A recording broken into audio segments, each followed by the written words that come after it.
Hello, we are the original Bring a Trailer local partners for the San Francisco Bay Area, and we want to welcome you to this magnificent beast, a 1969 Mustang Mach 1. This car has undergone a complete rotisserie restoration in the mid-2000s to the tune of $120,000. It's been owned by two collectors since then who have only continued to improve it, including a Tremec 5-speed, upgraded suspension, a recently rebuilt engine, air conditioning, and much more. We'll tell you all about it after a cold start and a quick drive.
This is one super clean Mach 1.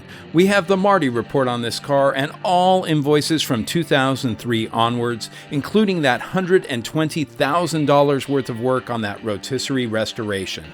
The engine was recently rebuilt and we have the dyno sheet. This car is exceptionally sound and boy does it move. If you're looking for a wicked Mach 1 that has been substantially upgraded and needs nothing but to be enjoyed, look no further. It's live on Bring a Trailer, and for more information visit us at Genau, Autowerks.com. Let's go!